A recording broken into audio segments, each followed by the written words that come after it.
The morning sun glinted off the sleek black town car as it pulled up to the bustling airport terminal. A poised and elegant woman stepped out, her tailored pantsuit exuding confidence. Dr. Simone Taylor, the youngest CEO of the Fortune 500 company, was no stranger to scrutiny. With her striking features, commanding presence, and a reputation for breaking barriers, she had carved her path in a world that often doubted her capabilities. Today, she was en route to a crucial international summit, her mind preoccupied with strategies to secure her company's next big partnership. As she approached the check-in counter, Simone noticed the sideways glances from some of the airline staff. Brushing it off, she handed over her first-class ticket. The attendant, a woman in her mid-40s with a tight smile, a name tag that read Linda, scanned Simone's ticket with a barely concealed frown. "First class, huh?" Linda muttered, her voice tinged with disbelief. Simone caught the comment, but chose not to respond. She was used to microaggressions like these, too used to them, in fact. She adjusted her posture and maintained a professional demeanor. At the security checkpoint, things took a strange turn. A male flight crew member, Scott, with a crisp uniform and an air of self-importance, intercepted her.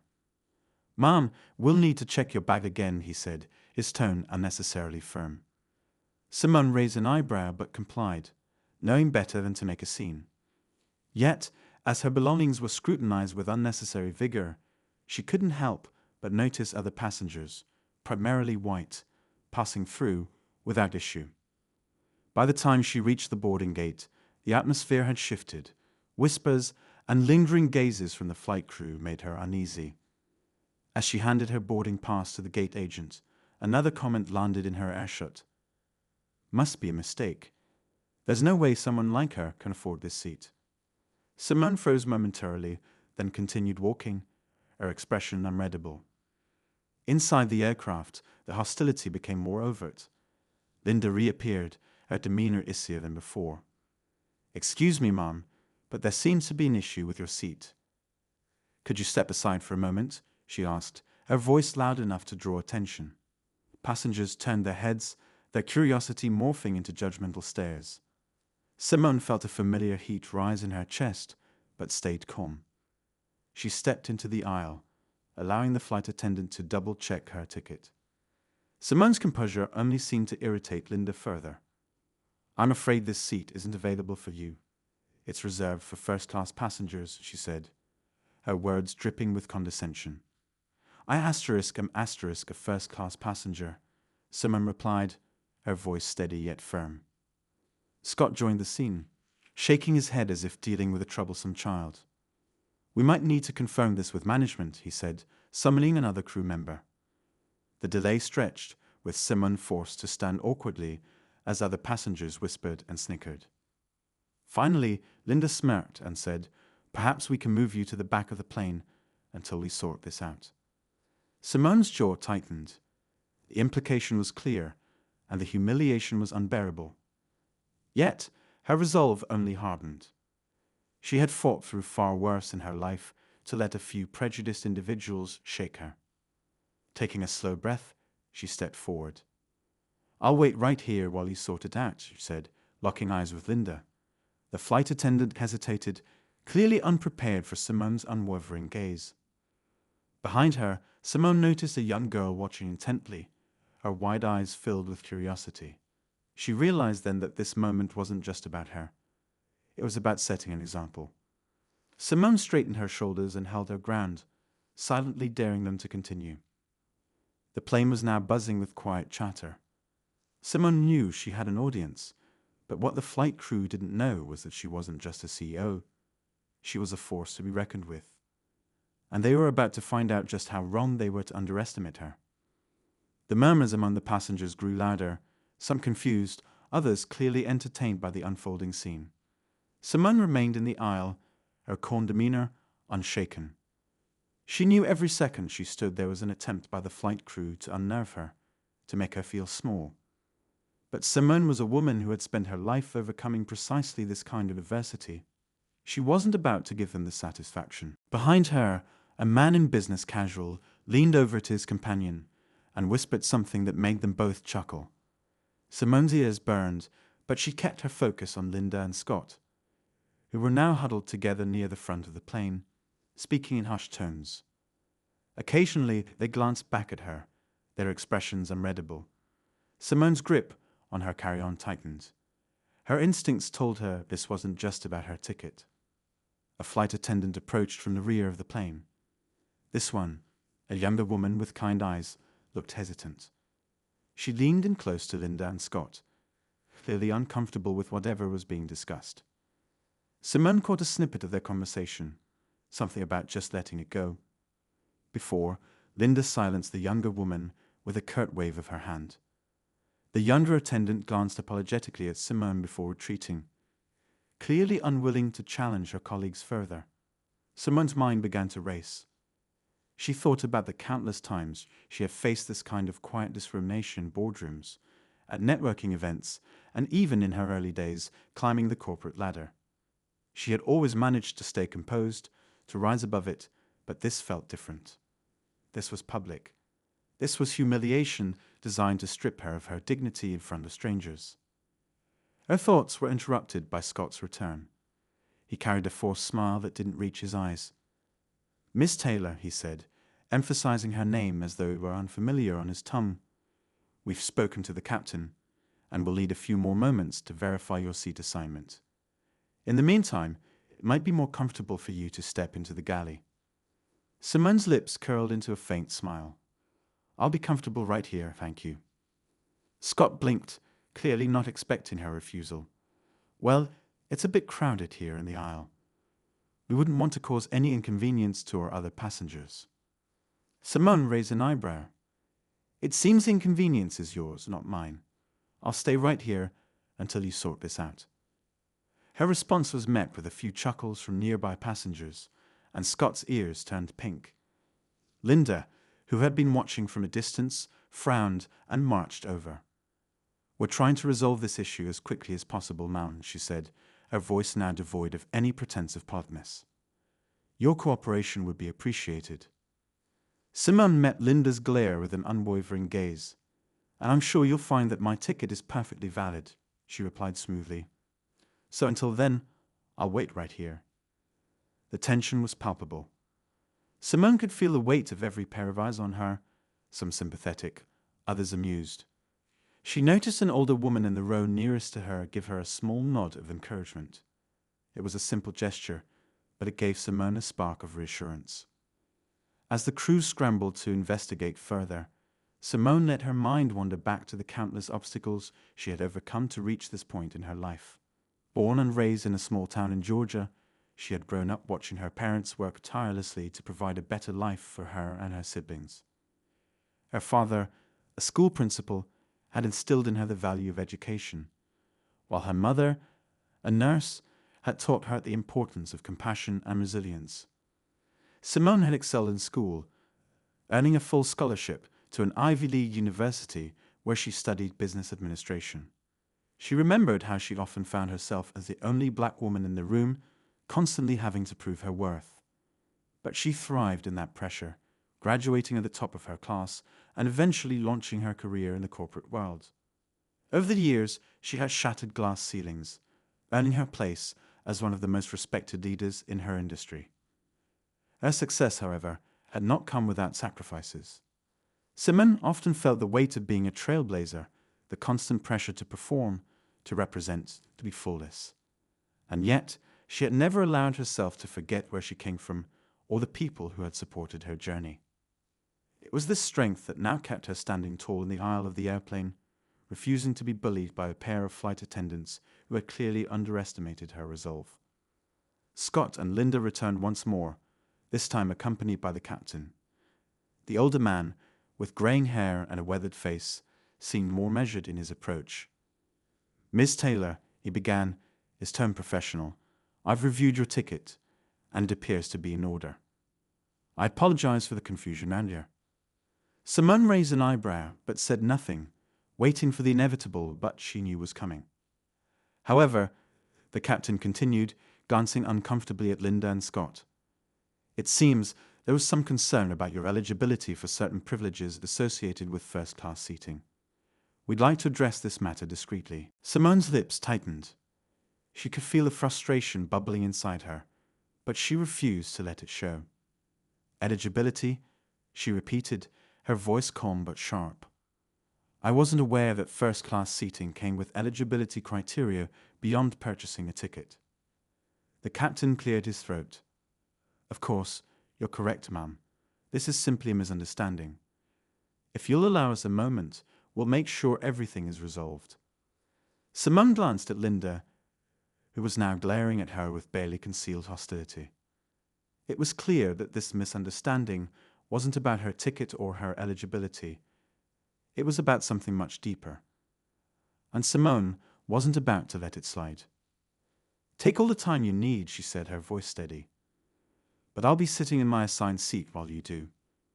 Without waiting for a response, Simone walked past them and slid into her seat, her movements measured and deliberate. The whispers around her grew louder, but she ignored them, focusing instead on the task ahead. She had come here to make a statement, and that statement wasn't just about her seat. It was about standing up against the quiet, insidious discrimination that too many people endured every day. As the flight crew reluctantly returned to their duties, Simone pulled out her tablet and began reviewing her notes for the summit. She refused to let this experience derail her focus. But even as she worked, her mind raced with thoughts of how she might address the situation once the plane landed. Simone wasn't just a passenger. They had chosen the wrong woman to humiliate. For now, though, she let the silence of the first-class cabin settle around her. It was a silence heavy with unresolved tension, the kind that promised this was far from over. Simone adjusted her seat, carefully placing her tablet on the tray table in front of her. Though her exterior remained calm, her mind was still replaying the events from just moments ago. She could feel the tension in the cabin, a mix of curiosity and discomfort emanating from the other passengers. Some avoided her gaze entirely, while others stole glances, their expressions ranging from sympathy to amusement. From the corner of her eye, Simone noticed Linda whispering to Scott near the galley. They both glanced in her direction, their hushed conversation clearly about her. Simone exhaled slowly, refusing to let her frustration show. She had learned long ago that in moments like this, her strength came not from matching aggression with aggression, but from maintaining her composure and making her moves when the time was right. The soft hum of the engines filled the cabin as passengers settled into their seats. A man across the aisle, who looked to be in his late 50s, leaned slightly towards Simone. "I saw what happened back there," he said in a low voice, careful not to attract attention. "Disgraceful, if you ask me." Simone turned to him, offering a polite smile. "Thank you," she said, her tone neutral. She appreciated the sentiment, but didn't want to delve into the situation with a stranger. "I'm Greg," he continued, undeterred. "Travel a lot for work. Never seen anything like that in first class." He hesitated before adding, "Well, not so blatantly anyway." Simone nodded, acknowledging his words without encouraging further conversation. She appreciated his support, but this wasn't a moment for casual chatter. She returned her focus to her tablet, scrolling through her presentation notes. The upcoming summit was crucial for her company, and she couldn't afford distractions. Still, her thoughts kept drifting back to the flight crew and their thinly veiled hostility. Just as she was starting to regain her focus, the young flight attendant who had looked apologetic earlier appeared at her side. Her name tag read Emily, and she seemed hesitant as she leaned down to speak. "Miss Taylor," Emily began, her voice soft. "I just wanted to say I'm sorry for the way you were treated earlier. That's not how we're supposed to handle things." Simone looked up, surprised by the sincerity in the young woman's tone. "Thank you, Emily," she said. "I appreciate you saying that." Emily glanced nervously toward the galley before continuing. "I don't want to overstep, but if you feel the need to file a complaint, I think you'd have every right to. This isn't the first time I've seen something like this happen." Simone's eyebrows lifted slightly. "Really?" she asked, her curiosity piqued. Emily nodded, her expression troubled. It's not always this obvious, but there's been a pattern. Certain passengers seem to get singled out more than others. Simone tilted her head, studying Emily. The young woman's discomfort was genuine, and her willingness to speak up, even discreetly, was admirable. "Thank you for telling me," Simone said. "I'll make sure it's addressed." Emily gave her a small, uncertain smile before retreating to the back of the cabin. Simone watched her go, her mind now swirling with thoughts. The situation was more complex than she had initially realized. This wasn't just about her. It was part of a larger problem, one that needed to be exposed. As the plane began to taxi down the runway, Simone felt her resolve strengthen. She wasn't sure how she would address this yet. But one thing was certain: she wouldn't let it slide. She had spent her entire career fighting for equity and fairness, and she wasn't about to let a pair of prejudiced flight attendants undermine her or anyone else. The flight had barely reached cruising altitude when Linda returned to Simone's row, her expression as cold as ever. "Would you care for something to drink?" she asked, her tone clipped. Simone met her gaze, her expression unreadable. "Water, please," she said simply. Linda handed her a bottle without a word and moved on to the next passenger. Simone couldn't help but notice the stark difference in how Linda interacted with the other first-class passengers, smiling, chatting, offering them a selection of beverages. It was subtle, but it was there. And Simone wasn't the only one noticing. Greg, the man across the aisle, leaned toward her again. "Unbelievable," he muttered. "She didn't even offer you the menu." Simone shrugged lightly. "It's fine," she said, though they both knew it wasn't. Greg shook his head, clearly annoyed on her behalf. "People like that shouldn't be in customer service," he said, his voice low but firm. "You deserve better." Simone didn't respond, but his words lingered in her mind. She glanced around the cabin, taking in the other passengers. Most seemed unaware of the dynamics at play, absorbed in their own worlds. But a few, like Greg, had clearly noticed the disparity. Simone wondered how many of them would actually speak up if asked. As the flight progressed, Simone found herself reflecting on the stories she had heard from colleagues, friends, and even strangers about similar experiences. It wasn't just in airports or airplanes, it was everywhere. The constant need to prove oneself, to rise above the judgment and bias, was exhausting. But it was also motivating. Each challenge she faced only strengthened her resolve to create change, to make the world a little more just. Toward the middle of the flight, Emily returned to her seat, this time with a quiet urgency. She handed Simone a napkin with something scribbled on it. Simone unfolded it, her eyes scanning the words quickly. "Watch your back. They're trying to escalate this." Simone's stomach tightened, but she kept her expression neutral. She folded the napkin and tucked it into her pocket, her mind racing. What did Emily mean by escalate? And why would the flight crew go to such lengths to target her? The remainder of the flight was uneventful on the surface, but Simone could feel the undercurrent of tension. Linda and Scott kept their distance, but their eyes lingered on her whenever they passed by. Emily avoided them altogether, focusing on the other passengers. Simone stayed calm, biding her time. She knew that whatever was coming next, she needed to be ready. The hum of the engines filled the cabin as the plane cruised at 35,000 feet, but for Simone, the noise only heightened the tension simmering beneath the surface. She sat upright in her seat, her mind racing with questions. Emily's warning replayed in her head like a flashing red light. Asterisk, they are trying to escalate this asterisk, but how? And to what end? Simone had dealt with power plays before, subtle attempts to undermine her authority or make her question herself. But this felt different. This wasn't a boardroom or a corporate event. This was an airplane, a place where control was limited and perception mattered even more. If the flight crew was planning something, they had the advantage of authority, and she needed to stay ahead of whatever was coming. A commotion at the front of the cabin caught Simone's attention. Linda and Scott were speaking to a passenger, a tall, well-dressed man who appeared visibly annoyed.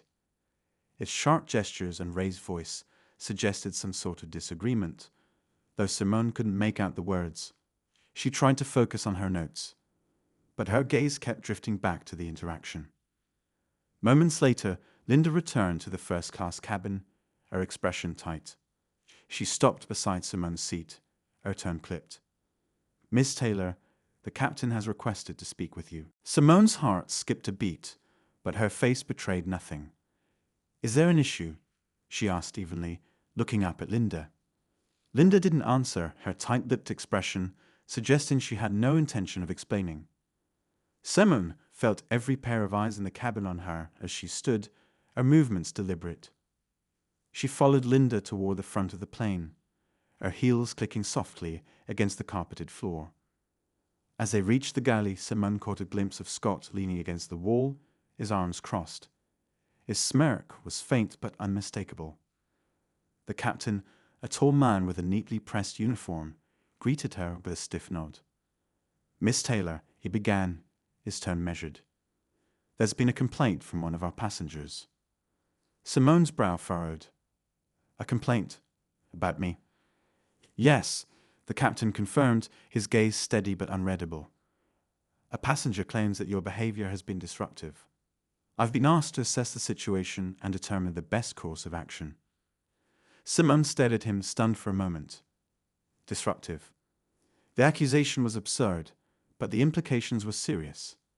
She took a slow breath, steadying herself. "I'd like to know the specifics of this alleged disruption," she said, her tone calm but firm. The captain glanced at Scott, who stepped forward, his smirk now replaced by a more serious expression.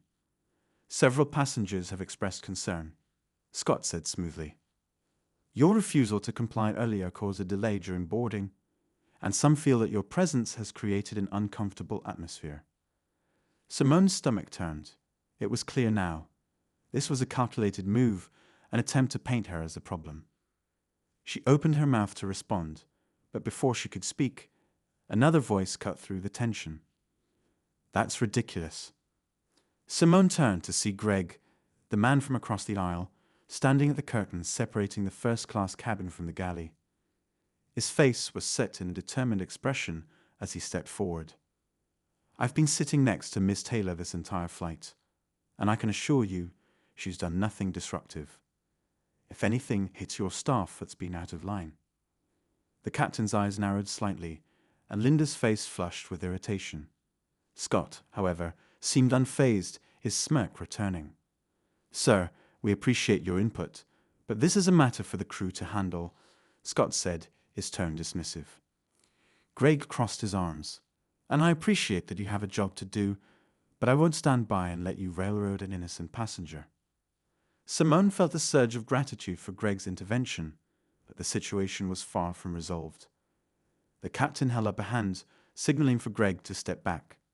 "Sir, please return to your seat," he said, his voice firm. Greg hesitated but eventually nodded, casting a supportive glance at Simone before returning to the cabin. As he disappeared behind the curtain, the captain turned back to her. "Miss Taylor," he said, "I'd like to resolve this matter without further incident. If you're willing to cooperate, we can find a solution that works for everyone." Simone's jaw tightened. The veiled threat in his words was clear. She was being given a choice: comply and avoid further confrontation, or resist and risk escalation. But compliance would mean accepting guilt for something she hadn't done, and that wasn't an option. "Captain," she said, her voice steady, "I've complied with every request made of me since I boarded this flight. I have not been disruptive, nor have I made any passenger uncomfortable. If you choose to act on a baseless complaint, that's on you. But I won't be intimidated." The captain studied her for a long moment, his expression unreadable. Finally, he nodded curtly. "Very well, Miss Taylor. Please return to your seat." Simone turned and walked back to the first-class cabin, her heart pounding. She could feel the eyes of the passengers on her as she sat down, but she kept her focus straight ahead. Linda and Scott exchanged glances, their frustration evident. Emily, who had been standing near the rear of the cabin, gave Simone a small, encouraging nod before resuming her duties. The rest of the flight was tense but uneventful. Simone could feel the tension in the air, a quiet anticipation that something was about to happen. And as the plane began its descent, she couldn't shake the feeling that the worst was yet to come. As the plane descended through the cloud cover, the seatbelt sign illuminated with a soft chime, signaling that they were nearing their destination. Simone glanced out the window, the city lights below coming into focus. Normally, this moment would bring her a sense of calm, a chance to center herself before a crucial meeting. But today, the knot in her stomach only tightened. Emily passed by to ensure the cabin was ready for landing, pausing briefly at Simone's seat. Her gaze lingered, her eyes filled with quiet concern. Simone gave her a small nod, a silent acknowledgement of the young woman's subtle support. Emily's courage had not gone unnoticed, and Simone made a mental note to thank her properly once this ordeal was over. Just as Simone settled back into her seat, Linda reappeared at the front of the cabin, her voice cutting through the subdued chatter of passengers. "Ladies and gentlemen, as we prepare for landing, I'd like to remind everyone to remain seated until the seatbelt sign is turned off. Thank you for your cooperation." Her tone was perfectly professional, but the way her eyes briefly locked with Simone's betrayed a simmering hostility. Simone resisted the urge to roll her eyes. Linda's attempts to assert dominance were growing tiresome, but Simone wasn't about to let her win. Not now, not ever. The plane touched down smoothly, the roar of the engines fading as the aircraft slowed to taxi toward the gate. Simone felt a flicker of relief, thinking that the ordeal might soon be over. But as the plane came to a stop and the seatbelt sign dinged off, Linda and Scott made their move. "Miss Taylor," Linda announced, her voice carrying through the cabin. "Could you please remain seated for a moment? The captain would like to speak with you again before you deplane." Simone's heart sank.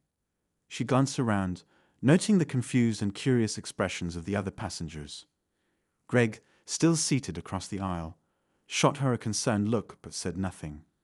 Simone straightened her posture, meeting Linda's gaze with a calm she didn't quite feel. "Of course," Simone replied, her voice steady. Passengers began gathering their belongings, the shuffle and murmur of departure filling the cabin. As the first-class cabin emptied, Simone sat alone, her carry-on bag tucked neatly beneath her seat. Linda and Scott stood at the galley, their body language tense but triumphant. Emily hovered nearby, her expression anxious. When the last passenger had left the cabin, the captain emerged from the cockpit, his face a mask of forced neutrality.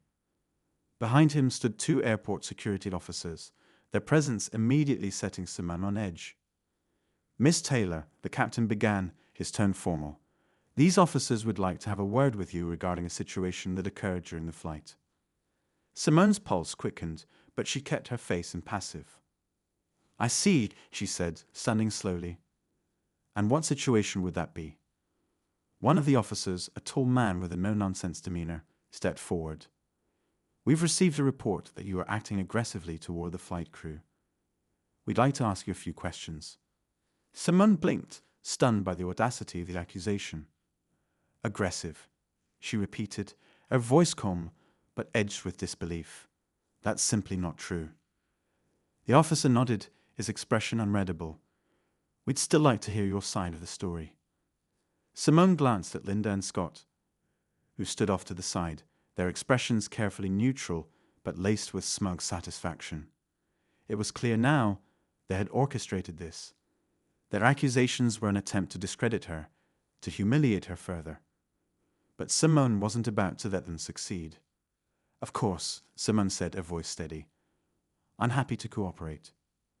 Before she could say more, Greg appeared at the door to the first-class cabin, his face set with determination. "Excuse me," he said, addressing the officers. "I was seated next to Miss Taylor for the entire flight, and I can assure you she wasn't aggressive. In fact, she was nothing but polite, even under provocation." The officers turned to Greg, their expressions shifting slightly. "And you are?" one of them asked. "Greg Morris," he replied. "I'm a frequent flyer with this airline, and I know what I saw.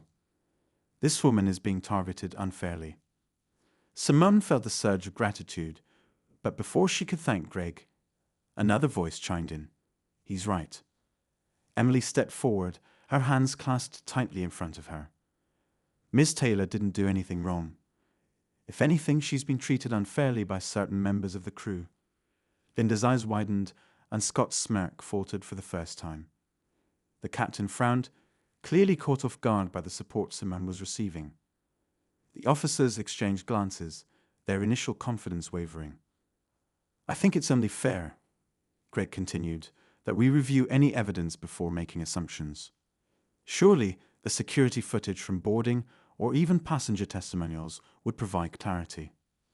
The tension in the cabin was palpable. Simone stood tall, her composure unshaken despite the chaos unfolding around her. She could feel the tide beginning to turn, the weight of truth and integrity breaking through the fabricated narrative. Whatever Linda and Scott had planned, it was starting to crumble. The officers, sensing the shift, nodded.